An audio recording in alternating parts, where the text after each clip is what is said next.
कही कि तुम एक काम न करो, जब लड़की के बरना में जो लक्षण हाथ की रेखा बता रही है वे सब लक्षण जो के तो शिवजी में तो तुम जा लड़की को ब्याह शिवजी से न करवा दो। महाराज हजारन साल तो जगतना है वे ब्याह कर लेंगे। पार्वती थी कही कि ललित तुम बताओ तुम्हारे का मन में। नारद जी ने कही कि मैं तो राजी हूं। भोलेनाथ मैं तो राजी। अरे राजी हो तो फिर आसन मार के भजन करके बैठ जाओ, तपस्या में लीन हो जाओ, देखी कब तक ना जगेंगे। नारद जी ने ब्याह की नींव रख। अब जब पार्वती तपस्या करने बैठी, श्रोता बंधु भोलेनाथ नहीं जगे। जब नहीं जगे तो समस्त देवताओं ने स्तुति की, भगवान राम से विनती की, भगवान राम से। तो आज भगवान श्री राम भोलेनाथ के सामने आए हैं। भोलेनाथ के सामने, और जिस समय भगवान श्री राम का दर्शन किया भोलेनाथ ने, तब वे कहिए प्रभु आदेश करिए। तो उस समय भगवान श्री राम कह रहे हैं भोलेनाथ से कि अगर हमारी बात मानो तो तुम अपनी शादी करिए। देवताओं के हथियार लाए हो ढूंढ के, बोलो क्या कह रहे हो। प्रभु तुम कह रहे हो तो कर लेंगे। तो शादी की हामी भरी, देवताओं के बाजे बज गए, बाजे बजने लगे क्या प्याकू भोले बाबा राजी भाई।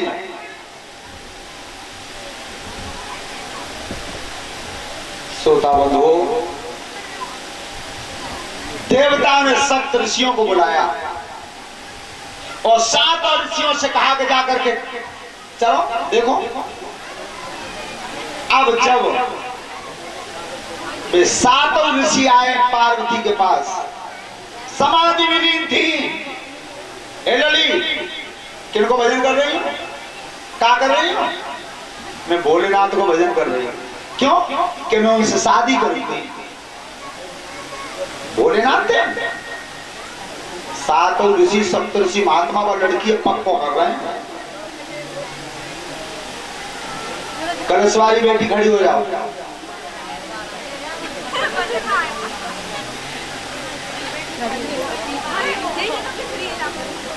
तो उस समय महात्मा बोले ललित जी बता, एकादशी आपको मंत्र जानते हैं? जहर को कटोरा लिसरो रहेगो, पानी पी गई तो पचा ले गई। एक पागल सब शरीर में सांप रहते हैं। बाबा एक बार कहो चाहे 1000 बार कहो, शादी करूंगी तो शिव जीते ही करूंगी। तो महात्मा बोले चिंता मत करो, लड़की बिल्कुल मजबूत है, अब ना हटे। और इधर जब लौट के आए महात्मा, श्रोता बंधु भोलेनाथ ने विचार किया कभी जो ब्याह से बची तो ठीक ही है, शादी से बचना चाह रहे हैं शिव जी कि मैं विवाह के बंधन में अब बंधना नहीं चाहता। श्रोता बंधु आज तो बिल्कुल एक पांव मरगट में धरो, बेउ ब्याह को तैयार है। एक पैर मरगट में हो बिल्कुल, पर अकल कलयुग खा जाता है बिल्कुल। कल मैंने नेट पे देखा है, एक अफ्रीका का आदमी, तुम जानते हो अफ्रीका के मनुष्य कितने होते हैं? 65 वर्ष की उम्र है उसकी, और 17 साल की लड़की से विवाह किया उसने। और उसने स्पष्ट लिखाया है नेट पे केवल धन के लालच में किया है। अब बेटी ने जिन्हें सोचो को धन में का धुआं सुरग आवे, ये 5 साल बाद जावे और टिकटी पे कर सके। ऐसा नहीं होना चाहिए। बेटी कभी ध्यान रखना, मर्यादा को मत तोड़ना। संसार में परेशानियां आती रहती हैं आमने सामने, उनका सामना करना, उन्हें झेलना, लेकिन कभी मर्यादा को मत तोड़ना। श्रोता बंधु आज जिस समय भोलेनाथ की समाधि जब फिर लगाई है उन्होंने दोबारा, तो देवताओं के समाज में कामदेव तैयार हुआ है। कामदेव के चिंता मत करो, मैं जा रहा हूं जगाने, देख पे आप कैसे ना करेंगे। अब कोई जी कहोगे साहब शिवजी बुढ़ापे में क्यों कर रहे हैं, तो शिवजी तो अजन्म आए, न जन्म है न मरण है, वो इतो दमकाऊ न होए कि न जन्म लेवे न मरे, तो कर लेवे। ऐसा कोई है जिसका जन्म ही न हो न मरे ही। श्रोता बंधु, जब कामदेव चला है, मछली की ध्वजा लगाई है, फूलों का धनुष लिया और 5 बाण तरकस में रखे, तो सबसे पहले कामदेव ने पूरी दुनिया को कब्जा में किया है अपने में। जब भोलेनाथ समाधि पे थे तब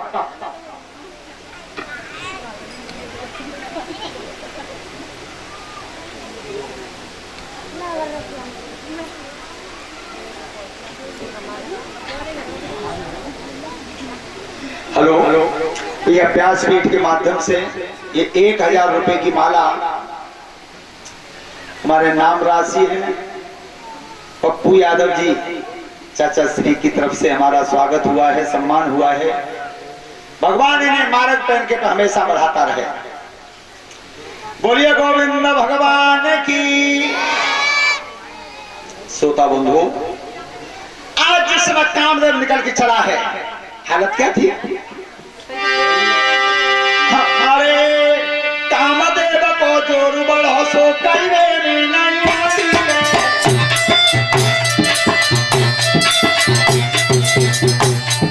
अरे कामदेव को जोर चला कईवे नहीं आती है। तेरी बड़ी बनी के दिल के आती है।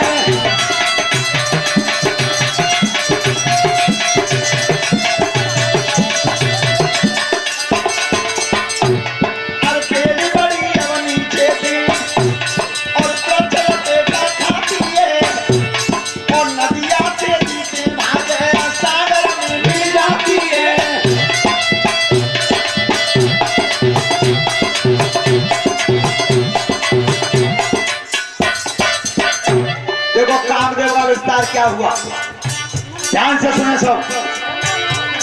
पेड़ अपने आप पेड़ से लिपट रही है, तलैया तालाब में मिल रही है, नदियां सागर में मिल रही है। अरे जितने साधु भजन करें, जंगल में कांपे रहे योगी, और जल की हालत बिगड़ गई तो चेतन की कैसी होगी।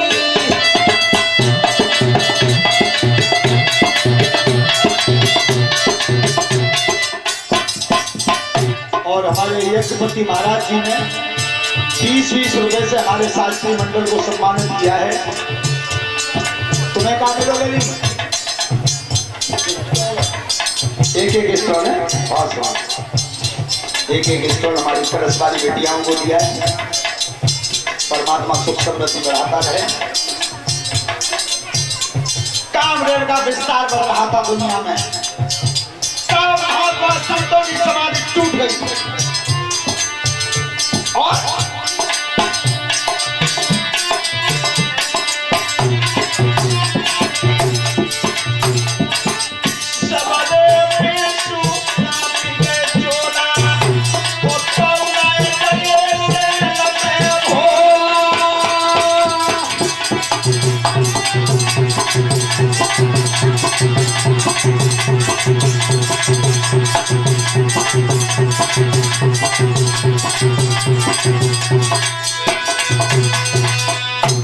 दुनिया बेचैन कर दी कामदेव ने, लेकिन भगवान भोलेनाथ नहीं जगे। नहीं जगे तो कामदेव चलाए कब? जब पत्नी को छोड़ दिया था रथ में तब।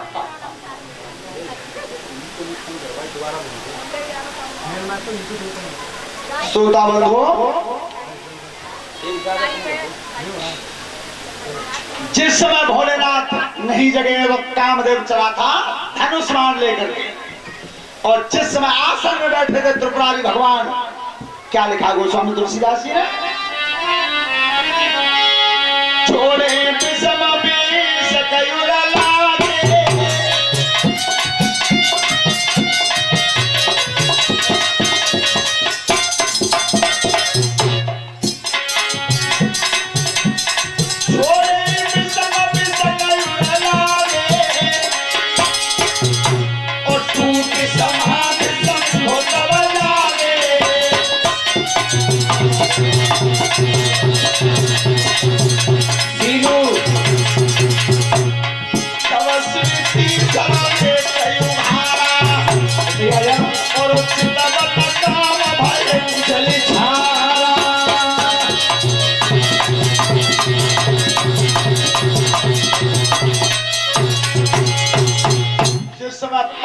बाण मारे थे कामदेव ने शिव जी के सीना में, उसी समय तीसरा नेत्र क्रोध से खुल गया और कामदेव जिस पेड़ पर बैठा था पेड़ सहित जल गया। अब पत्नी रति बैठी थी रथ में। तो ध्यान रखना पहले कि हमारे भारत समाज में जब पति का मरण होता था कहीं तो नारी के श्रृंगार का पता चलता था। चल तो अब हुआ, लेकिन वहां तक अब बुद्धि काम नहीं करती। तो जब पति का मरण हुआ है तो रति की हालत क्या हुई है? रति कैसे? अरे जाकू माता भाई है या ना हो,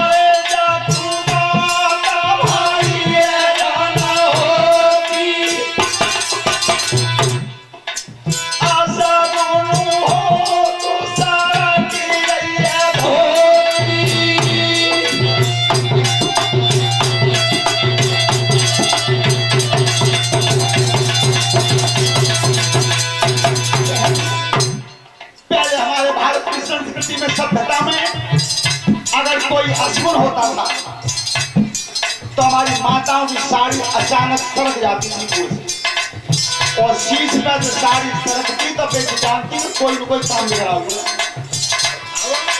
तो आज शीश में जो सरक के कंधा पे आ गई है तो फैशन बन गई। दामन में तो खैरियत है एक पति जी, और अगर बड़े बड़े शहरों में आगरा दिल्ली मुंबई चले जाओ, मुंड पे तो नाम उन्हें धोती को कंधा पे पड़े जब आगे पे न लगे।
हुआ दिखाई दिया तो समझ गई कि कहीं न कहीं मेरे पति का संकट। जब उतर के आई हाथ जोड़े भोलेनाथ के, प्रभु मेरे पति महाराज देखिए। कौन पति? महाराज मैं कामदेव की नारी हूं, कामदेव मेरे पति थे। भोलेनाथ जी वो तो चल गया, भस्म हो गया, अब नहीं दुनिया में। तो महाराज मैं बिना पति के कैसे रहूंगी? अब मुझे तो बताओ कि मेरे पति से भेंटा कब हुए हो, कब मिलेंगे? श्रोता बंधु, आज भोलेनाथ और रति को वचन दे रहे हैं, और वायदा कितना लंबा किया, कितना लंबा कि तेरा पति कामदेव तुझे कब मिलेगा। ये लिखा हमारे गोस्वामी तुलसीदास ने रामचरितमानस में। क्या जब यदुवंश अरे कृष्ण अवतारा वो यही हरण महामहिमा